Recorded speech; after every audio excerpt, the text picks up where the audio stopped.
Banorët e fshatit Tenezhdol bllokuan për disa minuta magjistralen Prishtinë-Podujev në shenjë proteste, duke kërkuar ndërtimin e një rrethrotullimi që do t'ua lehtësonte qasjen në rrugë.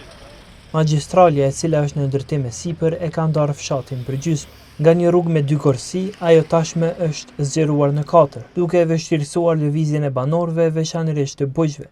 Sipas Mentor Ramanit, përfaqësuesi i fshatit, ndërtimi i një rrethrotullimi më afër vendbanimit do të mundsonte qasje më të lehtë për mjetet bujqësore. Për bujqit është shumë e vështirë, për arsye se i posedojnë arat në pjesën e poshtme të rrugës, edhe mjetet e rana bujqësore e kanë domethënë shumë të vështirë lëvizjen e lirë këndej, për arsye se do në bëj shumë kilometra. Realisht na ka zgjat rruga për 7.5 kilometra neve si fshat.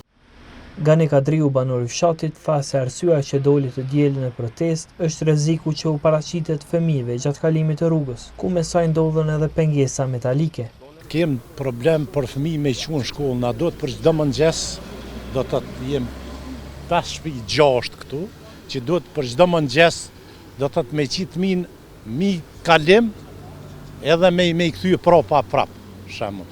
Për rrugë kem të lashë, më shumë të kyçen në rrugë, për me qu fëmijë në shkollë, me i bardh. Milem Ramani njoftoi se më herët banorët e fshatit kishin mbledhur një peticion me të njëjtën kërkesë, por deri tash nuk kanë marrë përgjigje. Tash nëse vot rrethrotullimi këtu, bën zebrat, kalojnë njerëzit, ku është çeshmja e ujit këtu. Na shpesh vina për shembull marrëm ujë këtu. Po do të më shku atje, kena arat këtu që cilat janë që po do të më i punu tani, do të më ardh, do të më shku për shembull me mjetet bujqësore, me traktora, me kumboja, me kamion, me çapodiune, do të më shku 7 kilometra mos sill rreth.